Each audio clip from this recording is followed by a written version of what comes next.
नमस्ते बच्चों। आज हम हिंदी की फर्स्ट बुक पढ़ेंगे।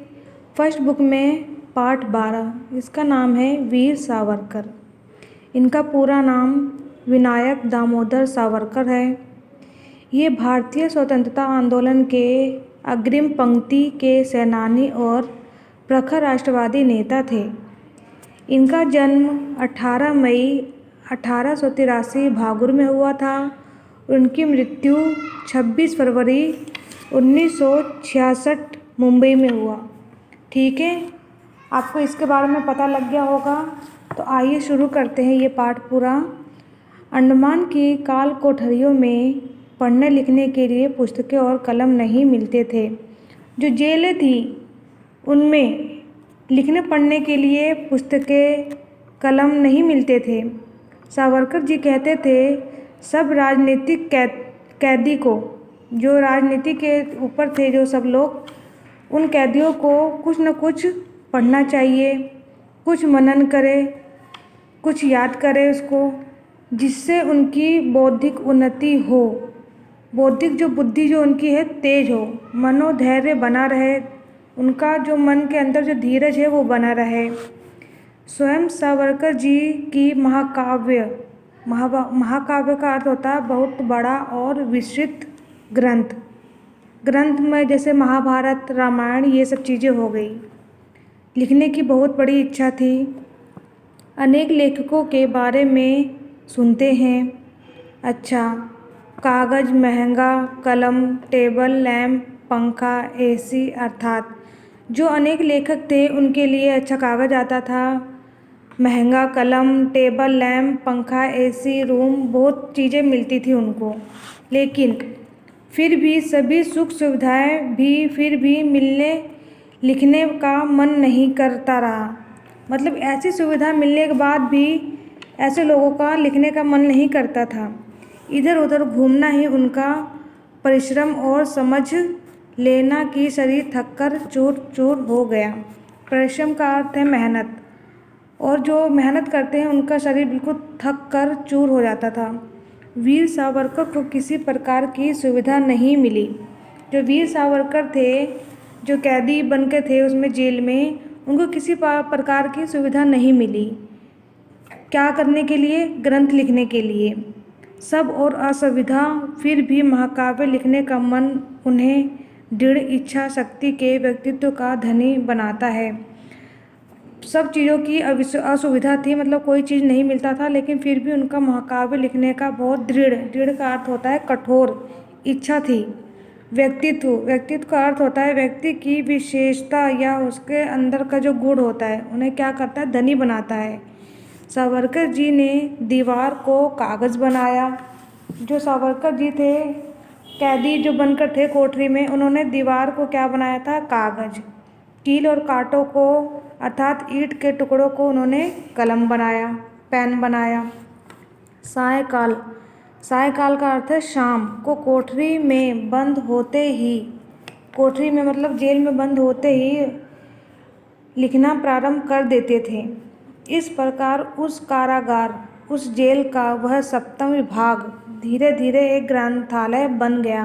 ग्रंथालय का अर्थ होता है पुस्तकालय बन गया। जब वो लिखते थे दीवारों पे तो ऐसे पुस्तकालय, लाइब्रेरी वह सब बन गई, जहाँ पर उनसे रस्सी बांटने का काम लिया जाता था। रस्सी बांटने का काम उनसे लिया जाता था। वहाँ पर दीवार पर उन्होंने हर्बर्ट स्पेंसर के अज्ञेय मीमांसा का सारांश भी लिखा। हर्बर्ट स्पेंसर, मीमांसा का अर्थ है विचारपूर्वक निर्णय करना। दूसरी दीवार पर उन्होंने मिल की अर्थव्यवस्था विषय का अर्थ होता है संबंध की व्याख्याएं लिखी। तो कहीं पर गीता के श्लोक लिखे थे, कहीं पर उपनिषद का अर्थ होता है वेदों के बाद लिखे गए ऐसे ग्रंथ जिसमें आत्मा परमात्मा के आध्यात्मिक स्वरूप पर विचार किया गया है। ठीक है बच्चों, अब आगे देखिए। हर माह, हर महीने राजबंदियों की कोठरी बदली जाती थी। हर महीने उनके जो कमरा था, जो कोठरी थी, उनकी बदली जाती थी। आप उन्हें नई पुस्तकें प्राप्त होती थी। मतलब कि जब ये उनके कमरे बदले जाते थे तो उनको अपने आप ही नई पुस्तकें मतलब नई दीवारें उनको अपने आप ही मिल जाती थी। सावरकर जी का प्रसिद्ध काव्य क्या था? काव्य कमला भी इसी ढंग से इस कोठरिये में लिखा। जो उनका प्रसिद्ध काव्य था कमला, उन्होंने कोठरियों में ही लिखा था। प्रत्येक रात्रि लिखते व दिन में समय मिलने पर कंठस्थ कर लेते। हर रात्रि को वह ग्रंथ लिखते थे और दिन में जब समय मिलता था तो उसको कंठस्थ का अर्थ होता है याद करना, वे याद कर लेते थे।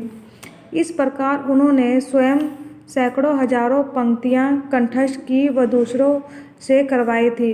उन्होंने सैकड़ों हजारों पंक्तियाँ खुद याद की और दूसरों से भी करवाई। इन ग्रंथों के संदर्भ का अर्थ होता है वर्णित प्रसंग में एक अड़चन थी, मतलब रुकावट थी। प्रतिवर्ष कारागार के नियमानुसार दीवारें सफ़ेद रंग से पोती जाती थी। प्रतिवर्ष मतलब हर साल जो जेल की दीवारें जो थी नियम के अनुसार सफ़ेद रंग से उनको पेंट किया जाता था। इस प्रकार दीवारों पर परिश्रम पूर्वक लिखे गए ग्रंथ सब कुछ लिप पुट जाते थे। परिश्रम पूर्वक मतलब मेहनत से जो उन्होंने लिखे थे उन ग्रंथों को, वह क्या हो जाता था, लिप पुट जाते थे। उसके बाद आगे देखिए, एक लाभ यह था मतलब एक उनको प्रॉफिट ये भी होता था कि पुताई प्रारंभ होने के पूर्व सब ग्रंथ सभी को कंठस्थ करने होते थे। मतलब जो पुताई होती थी, जो उन्होंने ग्रंथ लिखे होते थे दीवार पे, उनको वह सब याद करने होते थे। दूसरा लाभ यह था कि फिर से नवीन का अर्थ होता है नया लिखने हेतु नई पुती हुई दीवारें उनको मिल जाती थी। अंडमान के कुछ राजबंदी पढ़ने के विषय में उदासीन थे। अंडमान के कुछ जो राजबंदी थे, जो कैदी थे, उसको पढ़ने में इंटरेस्ट नहीं रखते थे। सावरकर जी ने समझाया कि देश हित के लिए जितना महत्व सिपाही का है, मतलब देश के लिए जितना महत्व सिपाही का है, मतलब सिपाही देश के लिए अपनी जान न्यौछावर करता है, बॉर्डर पर उसकी रक्षा करते हैं, तो उतना ही राजनीतिक अर्थशास्त्रज्ञ व समाजशास्त्रज्ञ का भी है। अतः सभी को किसी न किसी शास्त्र का अवश्य अध्ययन करना चाहिए, उनको याद करना चाहिए। साथ ही जब हम अपने मन और बुद्धि को हम बड़ी बनाते हैं, श्रेष्ठ मतलब बड़ा बताते हैं या बनाते हैं, तो उसमें उन्होंने हीन भावना प्रवेश नहीं कर पाएगी। तो उसमें हीन का अर्थ होता है निम्न, जो भावना है उसमें प्रवेश नहीं कर पाएगी। ऐसे थे हमारे स्वतंत्रता सेनानी जो देश के लिए अपने प्राण न्यौछावर कर दिए, जिन्होंने अपने जीवन को तिल तिल जलाकर स्वतंत्रता की बलिवेदी पर हवन कर दिया। मतलब देशभक्ति के लिए अपने प्राण को न्यौछावर कर दिया है। ऐसे थे वीर सावरकर जी। ठीक है बच्चों, ये पूरा पाठ आपको समझना है और इसके शब्दार्थ आपको अपनी कॉपी में करने हैं। ठीक है, शब्दार्थ में देखो, मनोधैर्य, मन का धीरज, कंठस्थ, याद कर लेना, श्रेष्ठ, उत्तम, दृढ़, कठोर, उदासीन, लापरवाह, हीन, निम्न। ये शब्दार्थ आपको अपनी कॉपी में करने हैं।